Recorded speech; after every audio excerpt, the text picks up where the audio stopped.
Brasil. Destinos ES. Olá, bem-vindos ao ES Brasil Debate Especial Turismo. Eu sou Robson Maia e hoje, mais uma vez, recebo convidados mais do que especiais, começando com José Antônio Boff Buffon, que é secretário executivo da Câmara Empresarial de Turismo da FEComércio, também economista. Seja bem-vindo, Buffon. Muito obrigado pelo convite novamente, sempre à disposição aí. Isso é um tema do maior interesse para o Espírito Santo. Bom, hoje eu também recebo aqui uma convidada mais do que especial. Ela é gestora do Polo Sebrae de Turismo de Experiência, Renata Vescovi. Renata, seja mais do que bem-vinda, é um prazer recebê-la. Obrigada, agradecer também o convite em nome da diretoria do Sebrae e de todos os nossos colegas. Bom, juntos hoje vamos debater a tendência do turismo de pós-pandemia. Como ficou o turismo após a pandemia do coronavírus? Bom, antes eu quero lembrar que esse debate é patrocinado por Bandes, ao seu lado, para você estar sempre à frente.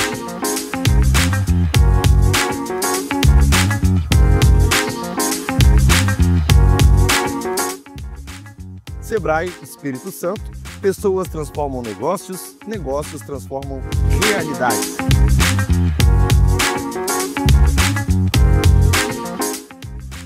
E a Assembleia Legislativa do Estado do Espírito Santo, 190 anos.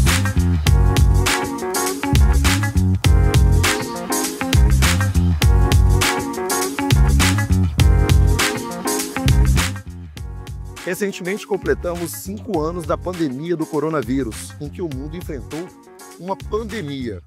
Ela mudou a forma de consumo do turismo. Coincidentemente, o Ministério do Turismo lançou uma revista trazendo as tendências para o turismo em 2025.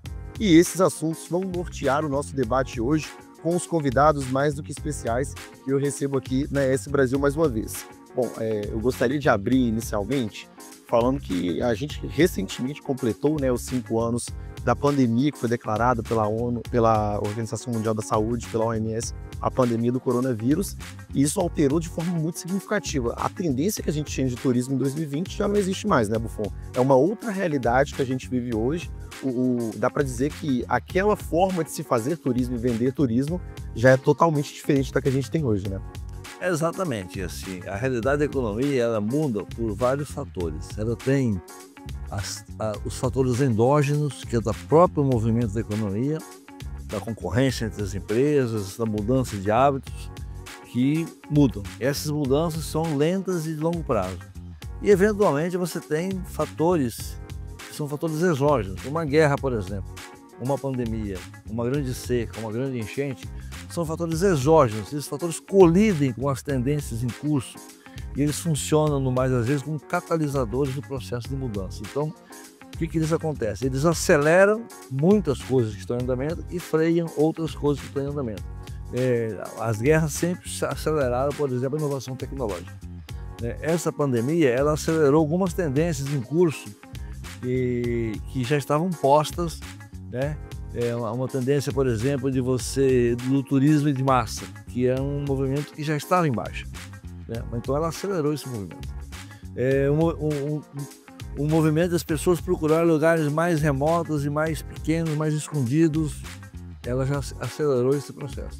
Então a pandemia tem que ser entendida como um grande catalisador. Ela em si, ela não instaurou algumas novas tendências, ela catalisou tendências que estavam em curso e mudou a realidade do turismo no mundo. Além disso, tem os fatores ambientais relacionados à sustentabilidade, que era uma forte tendência e que ela acelerou isso também. Então, tem vários fatores aí para a gente conversar. Bom, ainda entrando um pouquinho nisso que o Buffon falou, Renato, eu queria estender um pouquinho sobre a realidade do Espírito Santo. O Buffon bem lembrou, que tem um turismo alternativo, que é a busca por lugares mais diferentes. A gente também teve um crescimento muito grande, acentuado, do turismo religioso, do turismo de aventura, de esportes. A gente até falava isso aqui antes de começarmos o debate. Eu queria que você destacasse quais são os pontos que o Espírito Santo tem se destacado nessa nova tendência que o turismo formou. Eu acho assim, que depois da pandemia, quando a gente falava, quando a gente ouvia aí os pensadores, os estudiosos aí na questão do turismo, falando das tendências, com tudo fechado, acho que as atividades ao ar livre, em meio à natureza, ganharam muita força. E isso para o Espírito Santo é muito bom. Eu acho que a gente tem aí bons elementos, bons diferenciais competitivos, né? A gente tem o Parque do Caparaó, a gente tem um litoral vasto, né? E isso favoreceu muito, né, o Espírito Santo, né, que se colocou como um diferencial competitivo aqui para o turismo do estado. Fora isso, assim, o próprio comportamento do consumidor, toda aquela questão da pandemia também mudou o hábito de consumo, né? O consumidor, ele começou o turista, né, o consumidor, ele começou a valorizar mais o ser do que o ter, né? E isso, assim, trouxe um comportamento de se envolver mais com as comunidades, do turismo de família, de grupos pequenos, de você estar próximo aos seus, né? Então, assim, isso também favoreceu muito o Espírito Santo, porque a gente tem várias colônias, várias cidades, né, que tem forte essa questão da cultura, de volta às origens. Nós somos um estado, né, em sua grande maioria né, as nossas raízes são de imigrantes italianos. Então, esse contato com a comunidade, essas experiências que hoje ganham tão força, né, esse envolvimento de um com o outro, de contato com a comunidade, de pertencer àquele local, eu acho que são pontos que são muito favoráveis para o Espírito Santo, sim. Bom, e aí eu queria entrar no gancho que se a gente tem essa mudança na reconfiguração do turismo, também teve uma mudança significativa na forma de vender e consumir, né, esse turismo. O Buffon, eu queria que você destacasse quais são as principais transformações nesse processo. Porque antes você falava muito bem, né? Tinha uma tendência de vender aquele tipo de turismo, aquele tipo de destino, e hoje a gente tem uma completamente diferente. Como que isso altera também a percepção para vender esse turismo? Ficou muito mais complexo vender agora, promover e vender agora, porque você tem uma multiplicidade de fatores e opções para colocar na mesa. Ao mesmo tempo, as redes sociais, a tecnologia dá os elementos para isso, né? Dá os elementos para isso. Hoje em dia, por exemplo, tem uma coisa que as pessoas não valorizam tanto mais: ir a um tal lugar para ir lá naquele tal lugar. Ele quer ir e ele quer estar lá como se ele fosse de lá. Por quê? Porque a vida urbana, a vida nos escritórios, é uma vida muito artificial, é uma vida muito antinatural.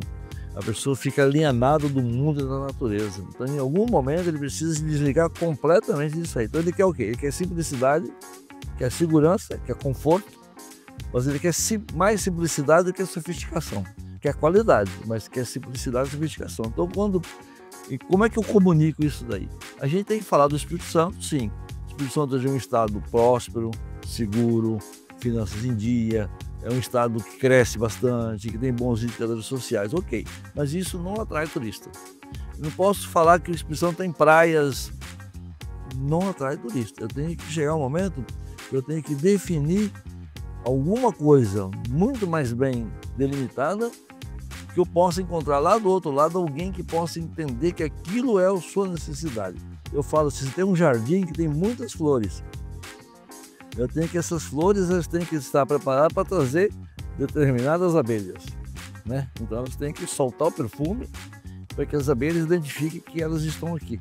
Então, ao mesmo tempo que você tem que falar do Espírito Santo, o Espírito Santo é um caso de sucesso no Brasil hoje, é um estado que tem dado certo, e muita gente hoje no Brasil para ouvir um capixaba, o que vocês fizeram lá, o que deu certo. Não somos só uma Paraíba está dando certo, Alagoas está dando certo, tem vários estados no Brasil que estão dando certo. Mas quando eu falo transformação em turismo, eu tenho que dizer para certos públicos que eu tenho certos tipos de atrativos aqui. Então isso aí requer uma sofisticação na comunicação, mecanismos ágeis, mecanismos muito focados para isso. E ele precisa ter um plano de marketing como um todo, mas que ele compreenda e delimite o que é portador de futuro, o que eu vou investir, né? Hoje você vende uma praia, não vende o litoral, você vende aquela praia que tem 3 km de comprimento, você tem que chegar neste ponto. O Renato, você também observa dessa forma, a forma de vender, a forma de divulgar esse destino com essa nova tendência do turismo? Mercado eu acho que é sempre um desafio, né? Pelo menos, né, lá no Sebrae a gente sempre está com um olhar muito voltado para o mercado, até porque é o mercado que vai dar a condição dos pequenos negócios eles prosperarem, né?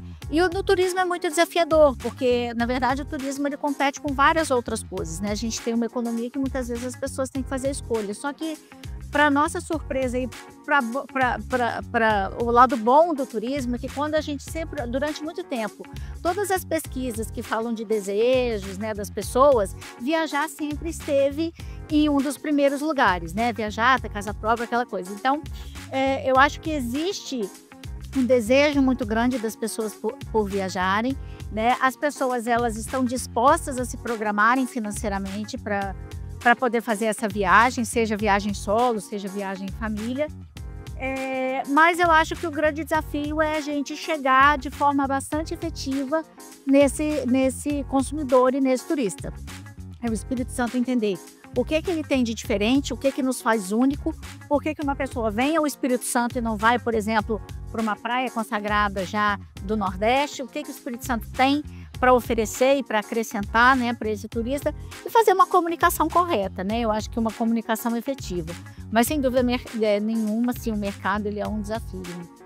A gente também falando dessa busca, né, das cidades, enfim, do poder público, do Estado, para cada vez atrairmos mais turistas, né? A gente tem esse desafio de manter a sustentabilidade, a autenticidade do local, e eu queria saber de vocês, como equilibrar essa conta? Porque é uma conta que às vezes não fecha, né? Eu queria começar pela Renata dessa vez, para entender como que você vê isso, qual a sua visão desse tema, porque é uma balança muito justa, muito ajustada ali. Você quer manter aquele local atrativo, você quer um ticket mais alto, por exemplo, mas você também quer aumentar o número de turistas, enfim, é todo um mecanismo que tem que funcionar de uma certa forma muito bem encaixado, né, Renata? É verdade, é uma engrenagem, né? E você precisa ter esses elementos muito...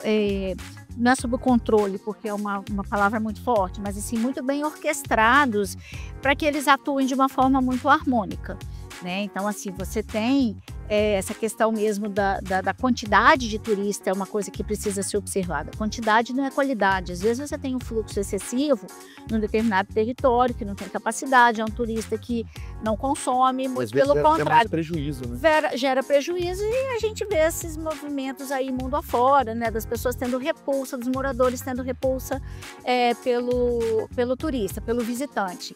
Mas assim, é possível, né? Até por uma tendência das pessoas preferirem agora essas atividades ao ar livre, é preciso que essa comunhão seja muito bem feita, né? Essa atividade ela seja feita de uma forma muito controlada, né? Para que você consiga manter, né, essa harmonia.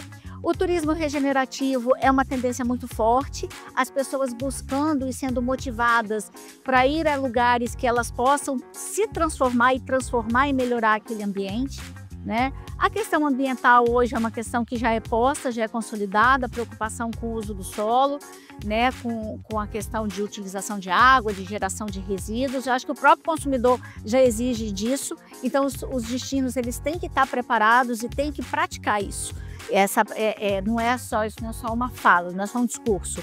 Ele tem que praticar, porque até o Buffon falou das redes sociais, hoje as redes sociais também pode ser, né, o grande agente aí regulador desse mercado.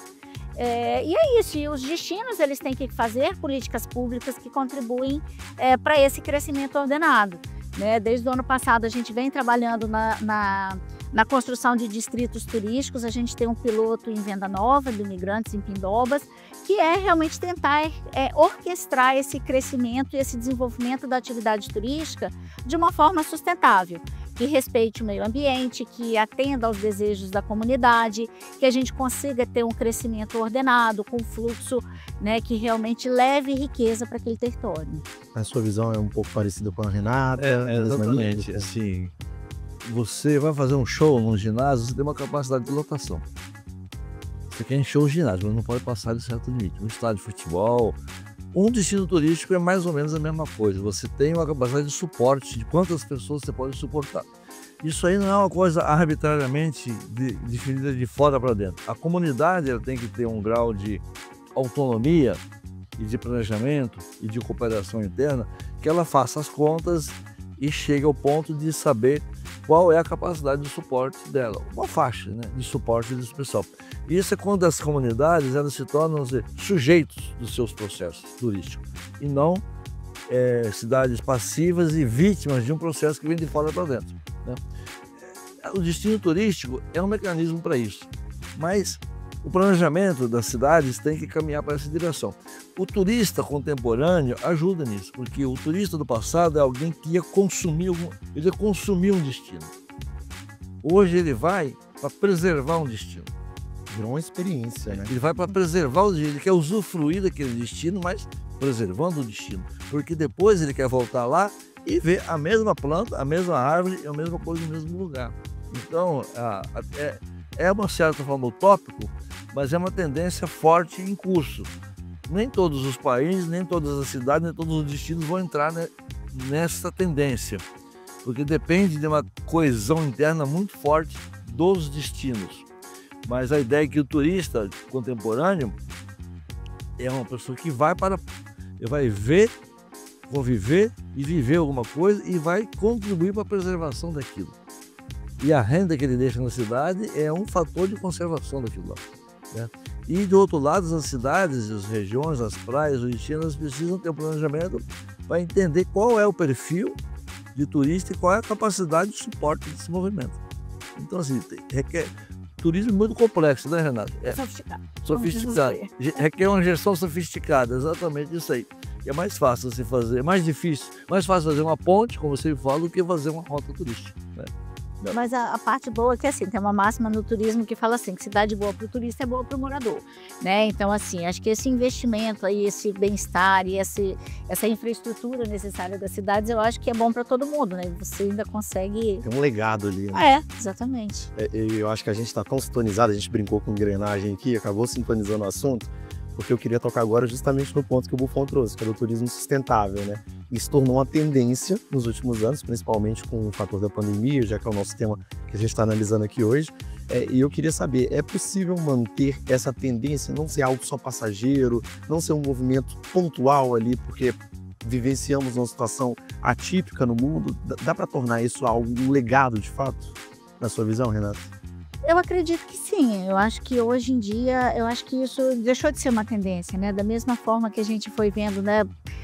Desde 2020, quando a gente falou dessa questão de áreas abertas, e aí surgiu essa questão do turismo regenerativo, as próprias questões ambientais, eu acho que isso é uma preocupação cada vez mais crescente. E assim, espero que a tendência é realmente que isso se consolide, né, que isso seja uma prática realmente para todos, né, não só para o turista, né, porque quem mora numa cidade é turista na outra, e quem mora na outra é turista para essa, né, então eu acho que é uma questão mesmo que eu acho que a gente precisa realmente olhar com bastante cuidado, bastante atenção. Eu acho que é possível sim você ter desenvolvimento econômico sem que tenha, né, degradação, sem que tenha deteriorização. Eu acho que é possível que você faça. A gente tem aí tantas atividades em parques, né, que tem já um olhar muito cuidadoso e muito dedicado para essa questão das atividades em parque. Então, assim, eu acho que é possível sim, desde que haja uma regulamentação, né? Eu acho que desde que o combinado não sai caro, né? Eu acho que é possível sim. Eu vou até quebrar um pouquinho o protocolo, individualizar a pergunta. Buffon, vou até falar com ele, porque é um cara que já de alguns debates eu venho acompanhando. A gente fala sempre muito dessa vida hoje corrida, dentro de escritórios, e aí também tem ambientes que a gente faz negócios que também acabam limitando muito a nossa experiência, de certa forma, com a natureza, com a vida humana, enfim. Foi a sua tendência também, Buffon, depois da pandemia, procurar mais atividades ao ar livre? Essa nova tendência que o mundo se desenhou? Eu sempre fui um bicho da roça que prefiro uma varinha de pescar, um barranco no carnaval do que para o carnaval.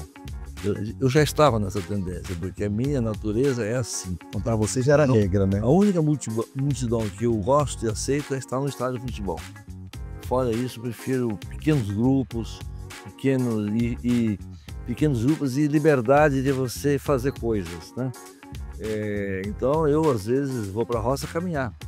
Eu faço os caminhos dos meus antigos tios, na época que a Mata Atlântica existia no Espírito Santo. A gente faz caminhada de 18, 20 quilômetros, onde eles passavam onde era mata. É uma forma de você fazer uma coisa saudável, você conversar, bater papo e ao mesmo tempo honrar a coragem e a entrega dos nossos antepassados, né?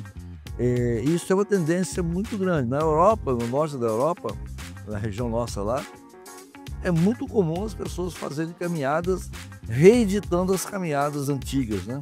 Isso é uma Um roteiro, né? Exatamente. Então, eu posso vender isso daí como um significado, eu posso atribuir um significado para isso daí. E a pessoa vem para fazer a caminhada de fulano e tal, né?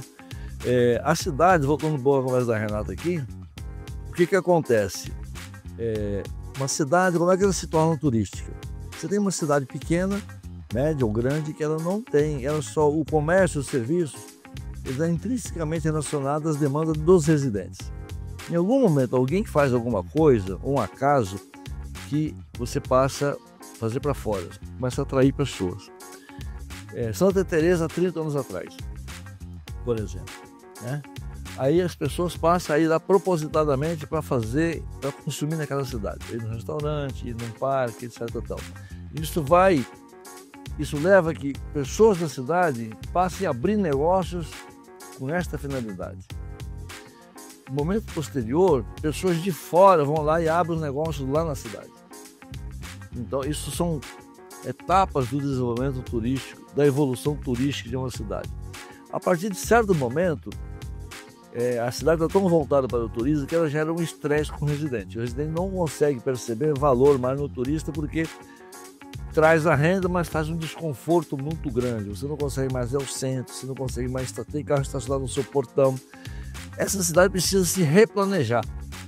Acho que isso aconteceu muito na prainha em Vila Velha, né? Um bom exemplo. Elas precisam se replanejar. Eu vou dizer assim, tem 2 cidades no Espírito Santo que em algum momento eles vão ter que parar e dizer assim, eu quero ser uma cidade turística. E aí ela vai ter que se reunir a comunidade, a Câmara Municipal, a Prefeitura, a Associação Comercial, os poderes, dizer assim, nós queremos ser uma cidade turística. Quais são? E aí ela vai ter que redesenhar os seus territórios internos, os seus fluxos, os seus espaços, a sua mobilidade para isso. Uma é Santa Teresa e outra é Domingos Martins. São 2 cidades que estão chegando nesse limiar. Ou elas avançam como cidades essencialmente turísticas, ou elas recuam para um estágio anterior de ser eventualmente uma cidade turística. Isso aconteceu no mundo todo. No mundo todo, cidades ultrapassaram esse ponto e outras recuaram, né? Eu fui muito... No Brasil mesmo, a gente tem alguns exemplos. Aqui do lado, Rio de Janeiro, tem várias cidades. Por exemplo, Paraty, na cidade você só vê turista. Você não vê hoje mais pessoas habitando mais aquele fluxo de vida, né, Buffon? Então, isso é uma escolha que tem que ser feita para a cidade. A cidade vai deixar de ser uma cidade agropecuária, que vive da agricultura, da mineração e da pesca, etc. Não. A nossa cidade vai ser uma cidade turística. Continua tendo a agricultura, continua tendo a pesca, mas essas atividades elas se subordinam a um processo turístico. É o que acontece com o agroturismo em Venda Nova, por exemplo. É uma cidade de agricultura familiar.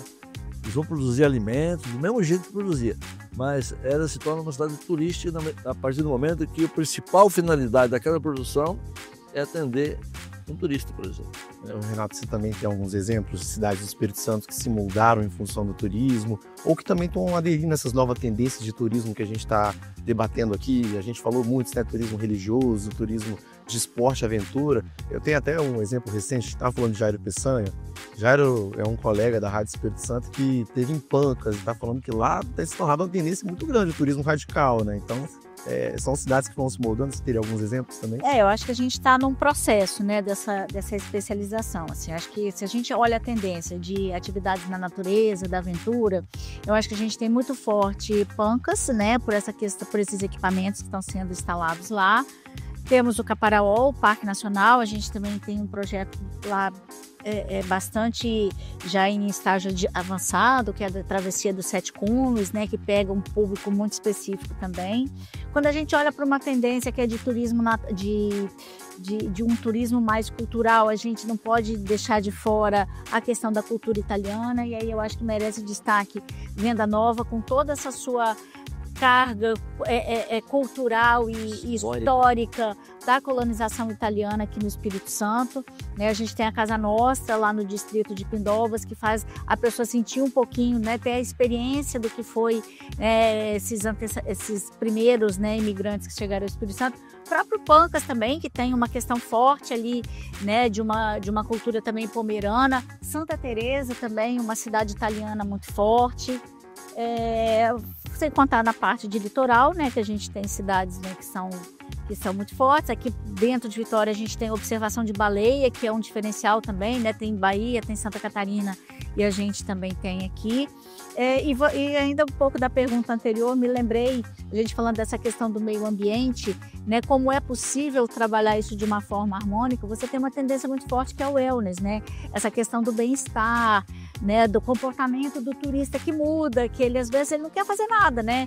Por exemplo, hoje você tem exemplos de locais aí no Brasil e no mundo que você tem, primeiro, locais que a pessoa não faz nada, a pessoa não quer fazer nada porque ela está muito cansada exatamente por conta desse estilo de vida, ou ela quer realmente, assim, tipo o turismo do sono, que a pessoa vai para dormir, olha só que louco, né? Então, assim, eu acho que o turismo ele tem essa possibilidade, né? Ela tem essa diversidade que abre aí uma potencialidade muito grande, né?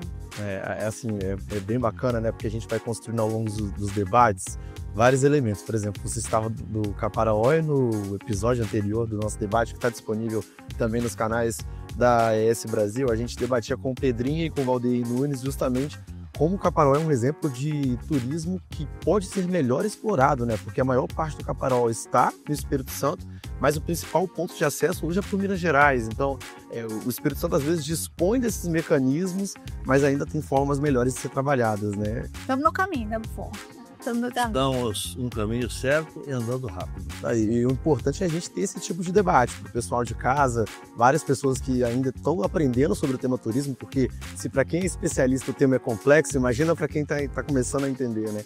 Então a gente vai trazendo nesse debate que na ES Brasil justamente esse ponto, e hoje falando sobre o legado, como o turismo se modificou, sobre como se moldou para o pós-pandemia. Para a gente entrar já na reta final do nosso debate, queria te perguntar, Buffon, porque hoje a gente tem uma tendência do mundo muito ligado à inteligência artificial. Tudo se faz de uma forma quase que remota.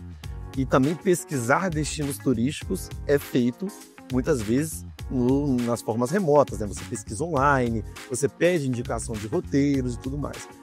Eu queria saber, na sua visão, enquanto alguém ligado ao turismo, enquanto uma pessoa especializada no tema, se já dá para a gente confiar nessa tecnologia, se é algo concreto já da sociedade, para elaborar um roteiro, um destino, algo concreto, principalmente pensando que no mundo pós-pandemia a gente, né, pesquisa mais do que nunca.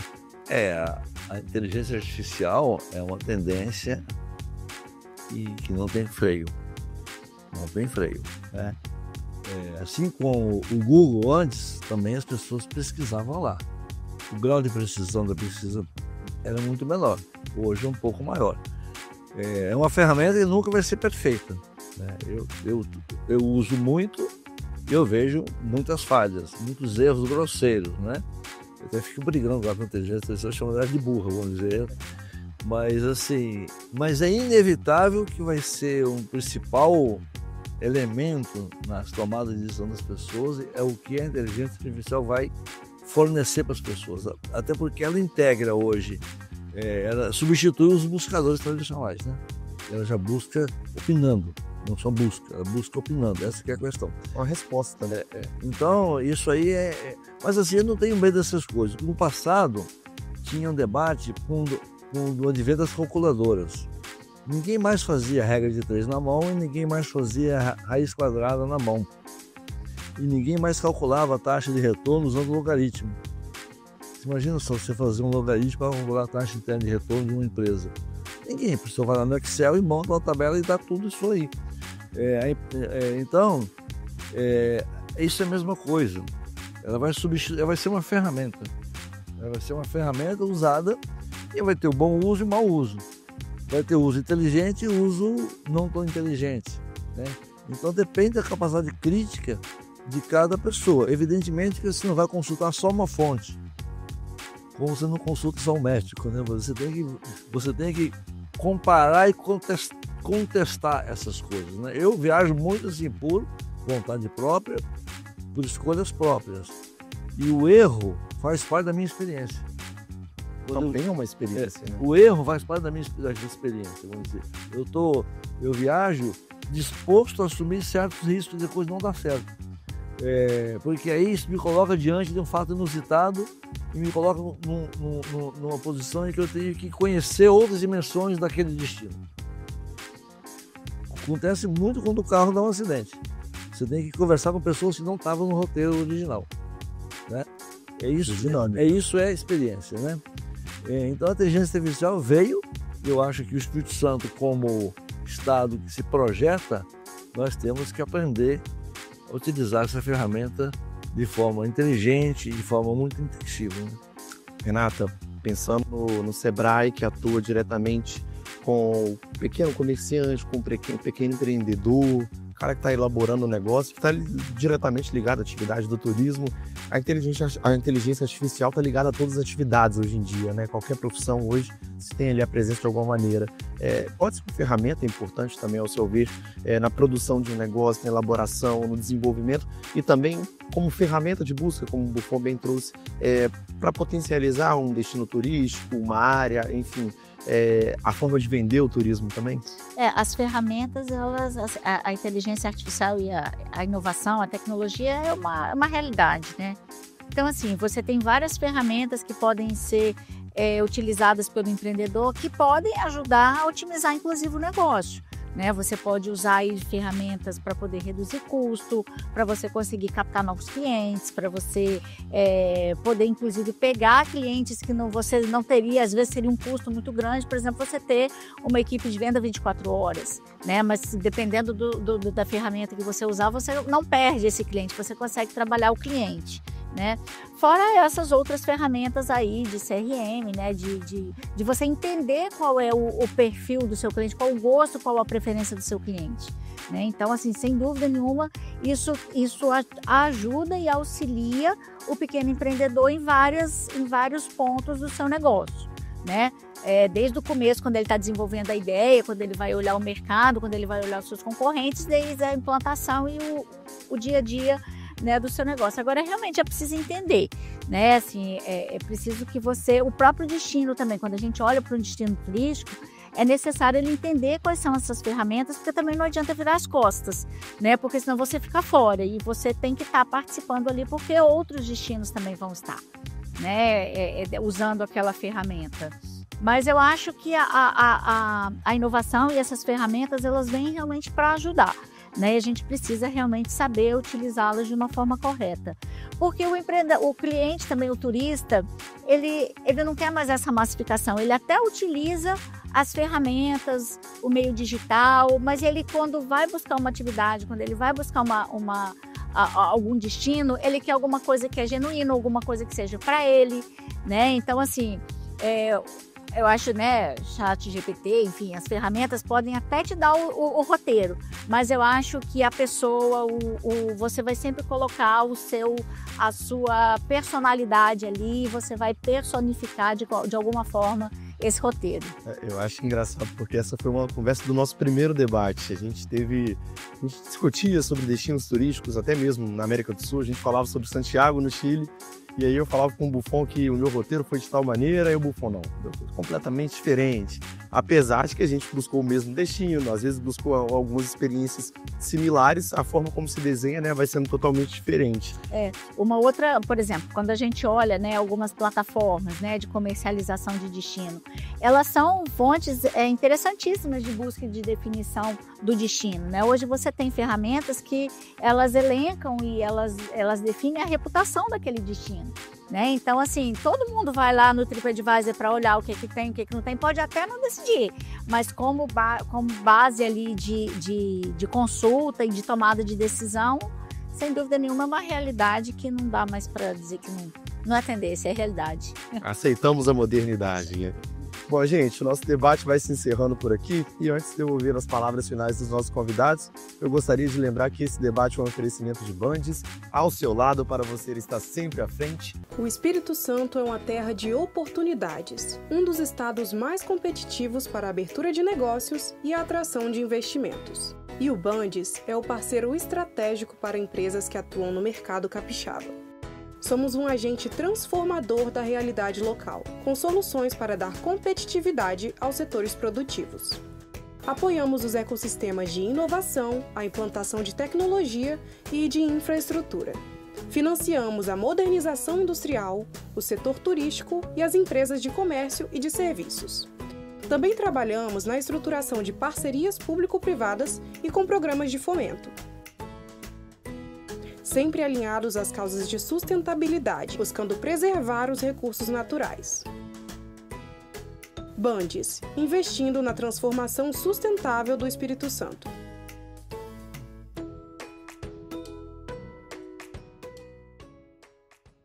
Sebrae Espírito Santo. Quando a vocação de um lugar encontra a força certa para impulsioná-la, o cenário pode mudar muito rápido. O propósito do Sebrae é transformar territórios impulsionando vocações, apoiando os pequenos negócios, fortalecendo o turismo local. Pessoas transformam negócios, negócios transformam realidades. Sebrae. E a Assembleia Legislativa do Estado do Espírito Santo, 190 anos. Aqui, pela primeira vez, foi aberto o caminho para dar voz àqueles que não tinham. Neste lugar, os capixabas descobriram que quando todos podem falar, o que se ouve é a voz da cidadania. Pensando sempre à frente e olhando para frente também. Cada marco da história, dos direitos e das conquistas do Espírito Santo Nasceu aqui, na Assembleia Legislativa. São 190 anos de desafios e conquistas, construindo junto com os capixabas os avanços da educação, do desenvolvimento econômico e social do nosso estado. Abrindo as portas para todos, representando a sociedade com diversidade, transparência e modernidade.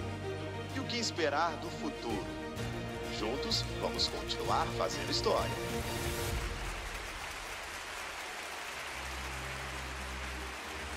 Assembleia Legislativa do Espírito Santo. Bom, gostaria de agradecer ao Buffon, que mais uma vez esteve ao nosso lado. Buffon, seja sempre bem-vindo a S Brasil. Já está para assinar um contrato empregatício aí, o vínculo empregatício, hein? Vai ter uma ação judicial aí, vamos dizer, uma área que provisione o recurso aí. Eu vejo o seguinte, já vejo circulando por aí os 10 destinos mais procurados do Brasil. Vitória está sempre quase dentro já. Ou seja, o trabalho que nós estamos fazendo no Espírito Santo. No Espírito Santo tem uma longa história de pessoas que trabalharam no turismo. Muitos abnegados, muitos heróis, pessoas heróicas que carregaram essa bandeira quase que sozinhos. Pela primeira vez nós temos o governo do Espírito Santo e nós temos o setor privado, através da governança que a FEComércio trouxe, dialogando. E no meio disso aí tem o Sebrae. O Sebrae nunca foi tão importante para o turismo do Espírito Santo como está sendo agora. E o Sebrae, quando põe a mão em alguma coisa, vai. A área de inovação do Espírito Santo hoje é realidade. Começou com os programinhos de startup do Sebrae lá na metade da década de 10. Né? E hoje nós somos uma potência no Brasil. Então eu tenho certeza que nós estamos no rumo certo, caminhando rápido e acelerando. O Espírito Santo tem todos os elementos. Nós temos fragilidades, temos lacunas, como todos os lugares. Esse mito de que o capixaba tem de mal não existe. Eu já viajei muitos cantos do mundo, do Brasil, não tem isso. Então, o que nós temos é que vender melhor o Espírito Santo e, quando o turista vier, atendê-lo adequadamente. Nem diferente, nem muito. Atender normalmente e adequadamente. Porque o turista quer viver uma experiência. Eu tenho que oferecer segurança e conforto e tranquilidade, não necessariamente luxo. Esse turista novo não quer luxo. Quem vai a Dubai quer luxo, mas o turista que vem ao Espírito Santo não quer luxo. Ele quer conforto e tranquilidade. Ou para dormir, ou para caminhar, ou para andar na natureza, ou tomar um banho de praia, ou comer uma boa comida, ou visitar uma cultura italiana. É isso que ele quer. Então nós temos que divulgar, promover, melhorar a governança dos territórios, e atender. Eu vou pegar a sua frase, tá? Desculpa, eu vou usar a sua frase. Já treinamos demais, tá na hora de botar o time em campo, né? Na hora de finalmente jogar. É isso mesmo. Renata, muito obrigado pela sua participação, seja bem-vinda, parabéns pelo trabalho no Sebrae. Obrigada, a gente agradece a oportunidade de falar de turismo, sempre muito bom, muito gostoso. O turismo é um segmento muito bom de trabalhar e muito diverso. né? Acho que a gente vive no estado um momento ímpar do turismo, né? Fruto aí de um trabalho que foi feito no passado, mas eu acho que essa convergência aí de atores e de instituições e de elementos e de vocações tem sido bem, tem feito desse um momento único para o turismo no Espírito Santo. Nosso desafio sempre tem sido, né, e agora mais fortemente o Sebrae ele tem focado muito o seu atendimento no turismo, nas atividades características do turismo, entendendo que esse segmento é um segmento plural, né, um segmento que ele abarca aí várias atividades turísticas, vários elementos, vários CNPJs, né? Então, assim, que é a nossa missão, que é o nosso propósito agora tem sido transformar os territórios usando o turismo como grande palco. Agradecer, né, também aos empreendedores. A gente tem proposto, o nosso desafio tem sido a profissionalização dessa atividade, né? É um detalhe, é uma riqueza de detalhes. O turismo ele se faz com momentos singulares, né? Então, assim, eu acho que esse atendimento, esse cuidado é uma constante e a gente tem trabalhado sempre com os nossos empreendedores para que esses produtos eles sejam ofertados de uma forma muito profissional. Produtos que a gente possa valorizar a nossa identidade, valorizar a nossa cultura, valorizar o que a gente tem de mais bonito, de mais belo, né? E que, enfim, e levar o estado aí para outras pessoas aí, porque é um estado muito bonito mesmo. Acho que a gente tem um futuro muito legal no turismo pela frente. Bom, recebemos hoje aqui no debate da ES Brasil o José Antônio Boff Buffon, a Renata Viscovi, e para você de casa que quer conferir essas e outras informações, acesse esbrasil.com.br.